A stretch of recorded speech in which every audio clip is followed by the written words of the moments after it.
Safari Live is an award-winning daily interactive broadcast hosted by expert safari guides and streamed live to the internet directly from South Africa and Kenya. Today in Mrs. Mansky's third grade classroom, we had a 45-minute session that was dedicated exclusively to answering questions from students in Mrs. Mansky's class. We were with several safari guides in vehicles traveling about somewhere in Kenya and South Africa as well. And on the smartboard screen, we were watching the live video feed and listening to commentary from the safari guides. On another computer, we were connected to the Safari Live team through Skype, and we were sending questions that were then forwarded to the safari guides in the vehicles. So those in real time, those questions were answered by the safari guides as we were watching. So fantastic experience. Thought you might like to see a few clips from our experience today. Thanks. Well, I want to introduce myself to all the kids of River Valley Elementary School from Wisconsin in the US. My name is David, and with me on camera is Bungay. Good afternoon, and thank you for joining us.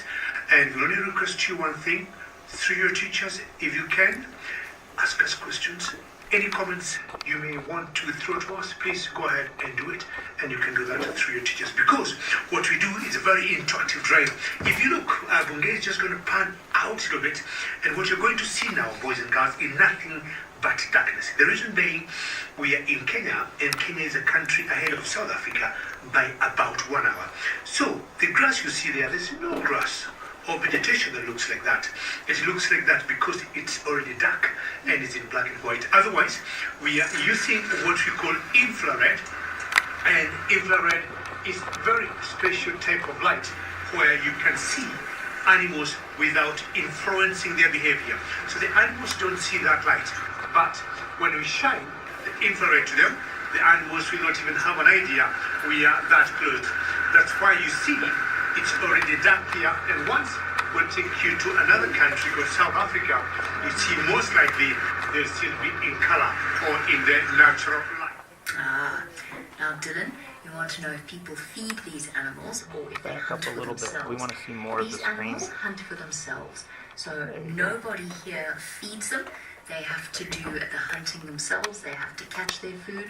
So for a young leopard like Xalamba, that actually means having to learn how to hunt first before she can actually feed, which is why her mom is still doing a lot of the hunting for her, because although she can hunt, she's still got to learn a little bit more about how it all works. Now, feeding animals can also be very, very dangerous. So sometimes what people do is they leave food out for baboons or monkeys, and sometimes they even feed hyenas in the various holiday places that you can go out here. Now that's also very bad, because the animal learns to associate people with food, and often that means they become so dangerous that they get killed by people. So remember, if you ever see wild animals, don't ever feed them in that way. Big dangerous animals become even more dangerous. It's better to let nature do its thing. Got it? Now Kayla, you want to know how cats get into trees without falling. Well, there's a couple of different ways. One, they've got very sharp claws which help to grip onto the tree. Two, they're very, very strong. Now remember that strength means balance. So if you are struggling to balance, you do some exercises, and that will help you to learn to balance. It's the same for leopards. They're very strong, so it helps them to balance on the trees. They've also got a very, very long, heavy tail. And that tail, they can make it stiff, or they can flop it down onto the other side of the tree, and that basically helps to balance them. So kind of like a counterweight to help to hold them where they want to be.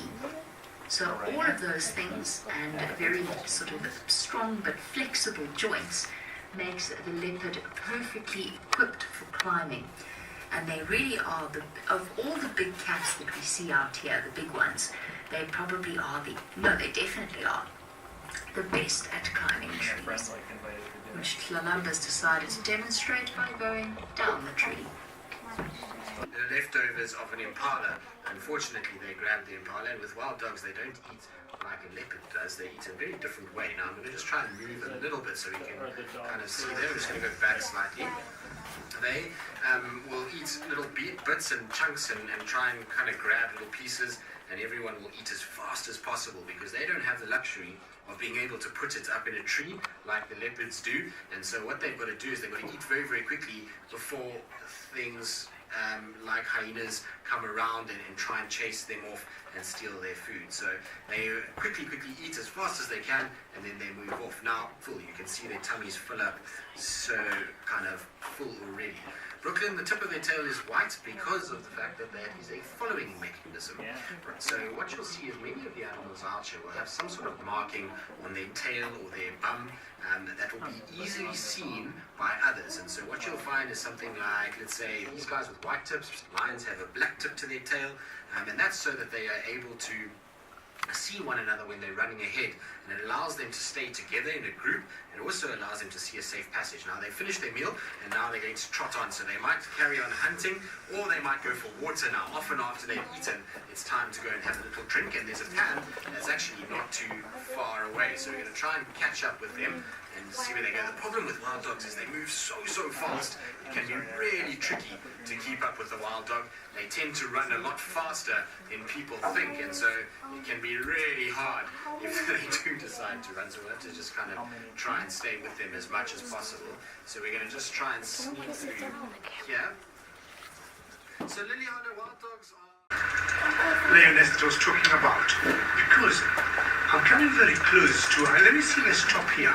If Bunge will see her, she's got a distance, but we must see a different predator from what I was watching. And boys and girls, just imagine who that is. And that is a spotted hyena. Isn't that cute?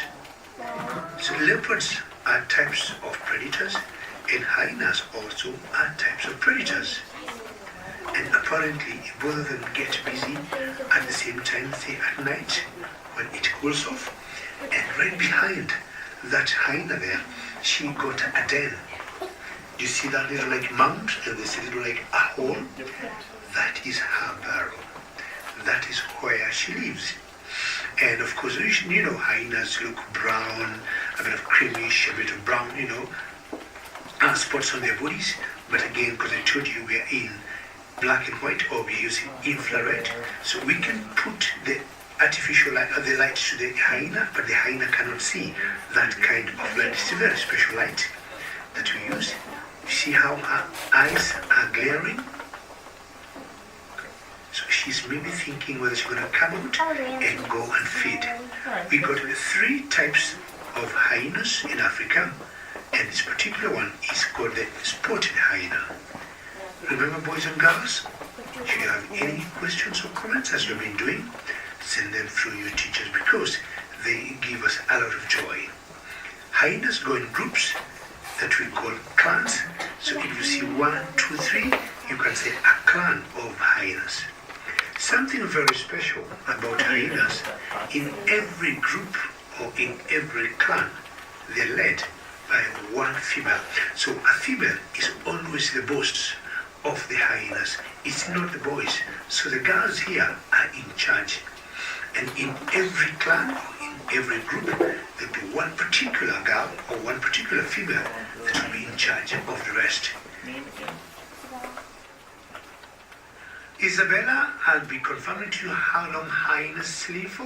It might have slipped my mind. I will try to guess, could be about 12 years, but I'll definitely confirm to you because we have so many animals to follow here, Isabella, and trying to remember every animal, how long they live for. I'll be also confirming the same with my friend Jamie or Tristan, but I'll let you know how long they live, but that's a very good question.